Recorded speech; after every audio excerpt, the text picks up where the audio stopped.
President Donald Trump answers questions with Senate Majority Leader Mitch McConnell, RKY, in the Rose Garden after their meeting at the White House, Monday, October 16, 2017, in Washington.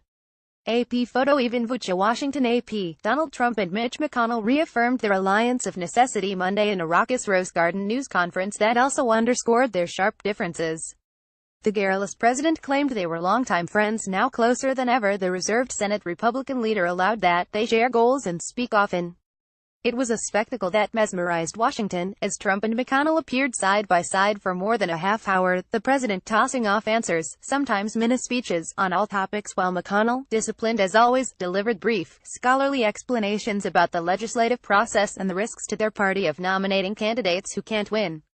At various points, the president denounced the Russia-Trump campaign investigation, lauded himself for his record on judicial nominations, argued wrongly that it took years for the Reagan administration to get taxes done, and claimed that past presidents hadn't necessarily contacted bereaved family members to mourn lost service members before backtracking on that assertion when pressed. He also noted, as he often does, that he won the presidential election last fall, and he implored Hillary Clinton to run again. In front of a hastily assembled White House press corps, jostling each other on the lawn because their wasn't time to bring out chairs, Trump began his remarks by saluting McConnell and, as he described it, their long-standing friendship, were probably now closer than ever before, the president proclaimed as McConnell grinned stiffly at his side. "My relationship with this gentleman is outstanding." Trump's former chief strategist, Steve Bannon, over the weekend declared all-out political war on the GOP establishment, including McConnell and incumbent Republican senators Bannon has deemed unsupportive of the president's agenda. Trump said earlier Monday during a cabinet meeting that he can understand fully how Steve Bannon feels and even that some in the party should be ashamed of themselves. But he later suggested he might try to talk Bannon out of challenging some Senate Republicans whom McConnell has pledged to defend. "Some of the people that he may be looking at, I'm going to see if we talk him out of that, because frankly, they're great people," Trump said. Trump's change in tone suggested that McConnell, whose allies regularly do battle with Bannon, might have talked Trump into intervening during their lunch together. "Just so you understand, the Republican Party is very, very unified," Trump insisted.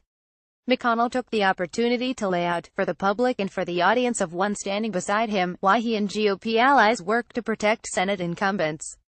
He argued that some conservative Republicans nominated in the 2010 and 2012 cycles didn't win because they weren't able to appeal to a broader electorate in the general election. "You have to nominate people who can actually win, because winners make policy and losers go home," McConnell said. Trump briefly pursed his lips as McConnell made those remarks, then took a question on another topic. Bannon, meanwhile, seemed in no mood to back down. "Senator McConnell and the GOP establishment have sown the wind, now they reap the whirlwind," he said.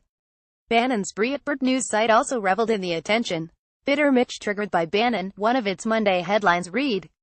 Trump spent August assailing McConnell for his inability to pass legislation to repeal the Affordable Care Act, calling the failure a disgrace and ordering McConnell over Twitter to get back to work.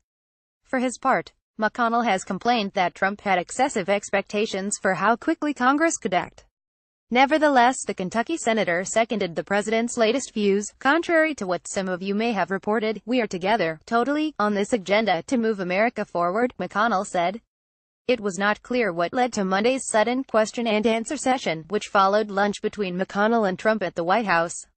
Their meeting came at a critical time, with the Senate poised to vote this week on a budget that would set the stage for tax legislation that many Republicans view as make or break following the failure on health care.